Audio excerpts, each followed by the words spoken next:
Eu tenho na minha mão aqui um relatório escrito pela Agência Internacional de Energia, intitulado Potenciar as Transições Energéticas Urbanas, Smart Cities and Smart Grids, que foi apresentado na reunião do G7 pelos ministros do Clima. Conclusão do relatório. Atualmente, as cidades são responsáveis por 70% das emissões de gases de efeito estufa e 75% do consumo global de energia. Ou as vacas do mundo inteiro estão morando nas cidades, ou dado que Vossa Excelência me trouxe aqui, é uma mentira deslavada. Culpar a proteína animal pelo desastre climático é uma piada, assim, levado ao nível da loucura. Porto Alegre está imerso numa fumaça. Nariz trancado, olhos ardendo, garganta sofrendo. Bem-vindo. Essa é a China todo dia.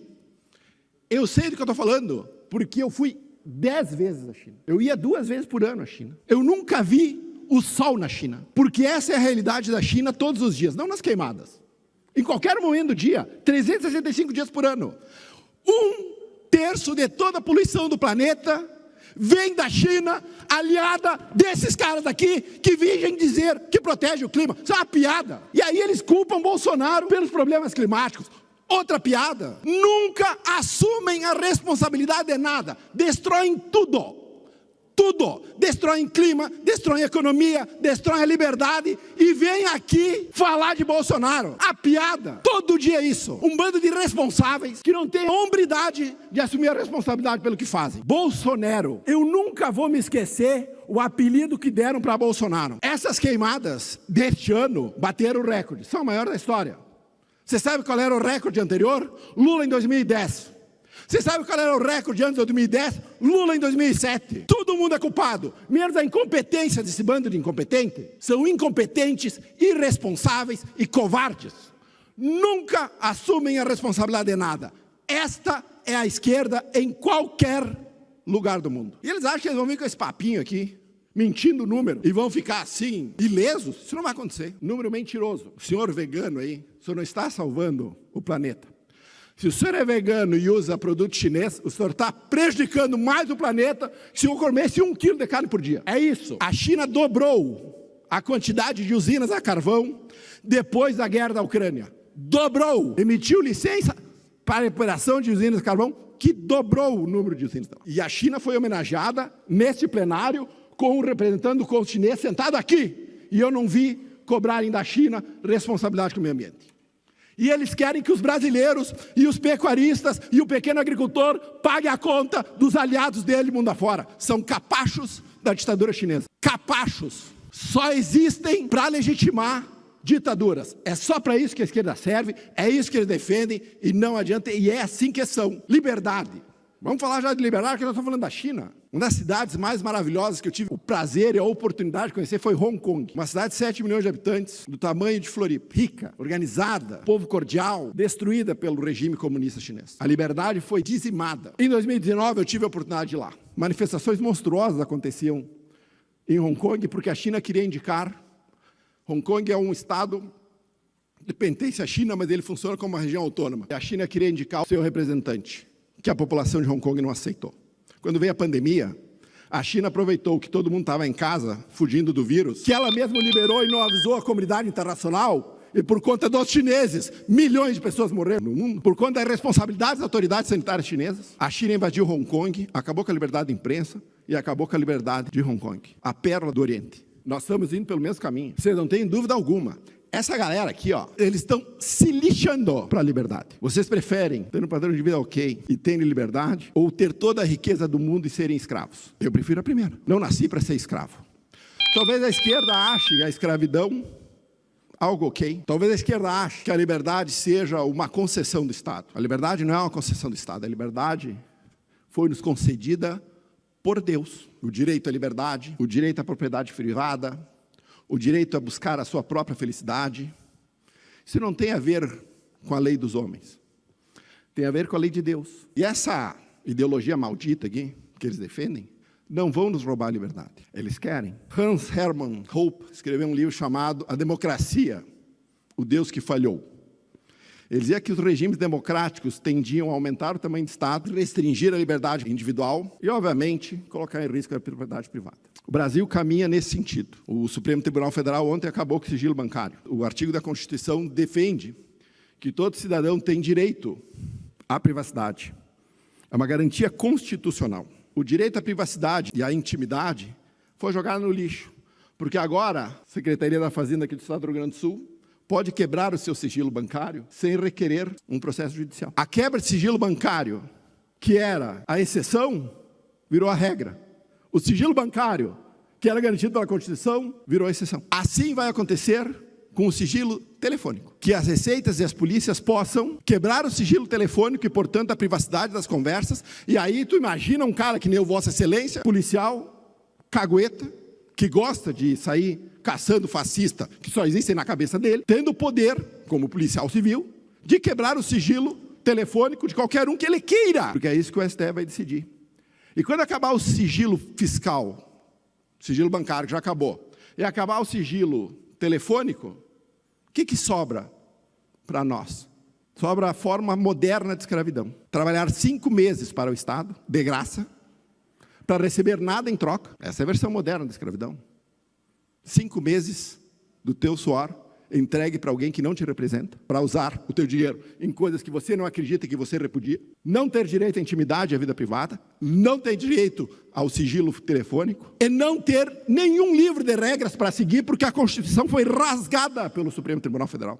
Foi jogada no lixo. A Constituição Federal virou uma peça de ficção. Nenhuma das garantias de liberdade colocadas naquele livreto estão hoje valendo no Brasil. Você pode ser preso sem o devido processo legal, você pode cumprir pena sem ter sido condenado. O juiz, ele pode ser instrutor do processo, ele pode ser o investigador, ele pode ser a vítima, ele pode ser tudo. E esse é o Brasil que nós temos. O Brasil onde a liberdade caminha para seu fim. Mas não pensem que nós vamos perder a liberdade sem brigar. Não com violência, porque a violência é um instrumento que a esquerda usou mundo afora. A violência é um instrumento revolucionário que a esquerda sempre quis contra aqueles que eles discordassem. Por isso que onde a esquerda fez a revolução, a primeira coisa que ela fazia era botar a gente no paredão e matar quem discordasse. É assim na China, é assim na Coreia do Norte, foi assim em Cuba, será assim no Brasil se nós deixar esses caras continuarem a avançar. Mas eles não vão avançar sem resistência. Então, quando ele chama de terrorista os presos de 8 de janeiro, que não cometeram nenhum crime, ele simplesmente faz aquilo que a esquerda defende o tempo inteiro: persiga seus opositores. Depois ele vem com o papinho em rede social, dizendo que ele não concorda com o que está acontecendo na Venezuela. Mentira! O sonho da esquerda é que no Brasil se repita o que está acontecendo na Venezuela. É que nós possamos prender toda a oposição. Isso é uma coisa que a humanidade, que é belo, que é lindo na humanidade, é que eu tenho um pensamento diferente do teu, tenho um pensamento diferente do teu, e a diversidade de pensamento na democracia faz com que todos nós cresçamos. Essa galera aqui, ó, esse bando de autoritário, quer criar a sociedade de pensamento único e homogêneo. Se não pensa como eu, paredão, ou prisão, ou fuga. Como que eu vou fazer isso? Não faz diferença porque não há mais sigilo. E eu posso te perseguir da maneira que eu quero. O sistema estava representado em Brasília no 7 de setembro. O sistema estava representado pelo presidente Lula, o governo. Estava representado pelo ministro Barroso, presidente do STF. E estava representado pelo Pacheco, presidente do Congresso. Todos eles riram das manifestações em São Paulo, porque também é representativo. O sistema ri do povo. Esse sistema podre, que não representa a população brasileira, esse sistema que entrega o Brasil, ou leva o Brasil para um caminho sem liberdade, sem prosperidade, ri da cara do povo, porque eles são prósperos. Eles se adonaram da máquina do Estado, eles se adonaram do poder repressor do Estado, para dizimar as liberdades e perseguir quem discorda. E esses caras vêm querer exaltar a virtude aqui nessa tribuna, como se fossem paladinos da democracia, quando a única coisa que defendem é a ditadura mundo afora. Isso não vai acontecer. Nós temos que derrubar esse sistema. Temos que redesenhar o sistema. O sistema foi feito e foi projetado para não aceitar mudanças. Toda tentativa de mudança no sistema, o sistema reage e enterra aquele que tenta. Foi assim com o Bolsonaro. Mas a população brasileira já está cansada disso. Ela já está cansada de não ser representada no Congresso Nacional. Ela já está cansada de não ser representada por esse bando incompetente que assumiu o governo federal. E ela está cansada de ver suas liberdades caçadas por homens que não foram eleitos. Então o sistema tem que ser redesenhado. E nós vamos fazê-lo, usando as instituições. Alguns dizem que é maluquice, alguns dizem que é loucura. Olavo de Carvalho dizia que você não poderia usar as instituições para defender a democracia, quando as instituições eram um problema, o que estavam acabando com a democracia. Mas esse é o nosso modelo.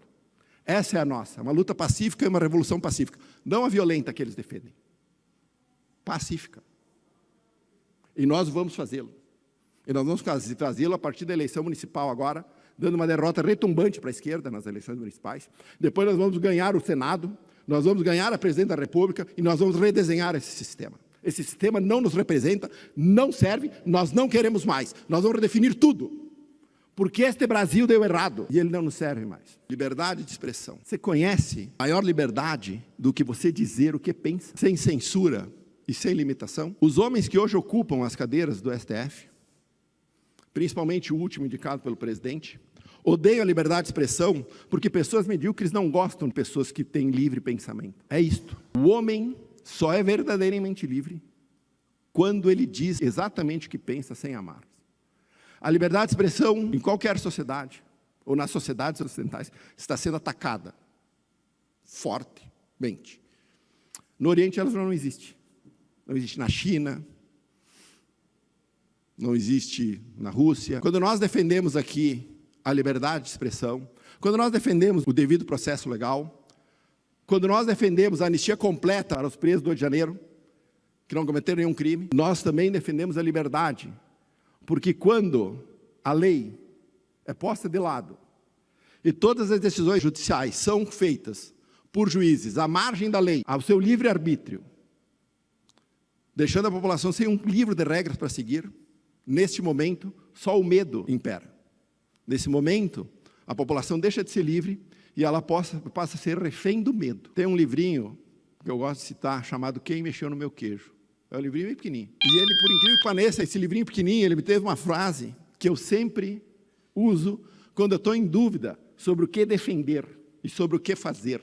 E a pergunta é, o que você faria se não tivesse medo? Eu não tenho medo da ditadura, eu não tenho medo desses canalhas, eu não tenho medo da esquerda, eu não tenho medo do que eles querem no Brasil. Nós vamos lutar e nós vamos trazer o Brasil de volta para os brasileiros. Eles esperem e eles não perdem por esperar, não tenho absolutamente nenhuma dúvida disso. Obrigado, presidente.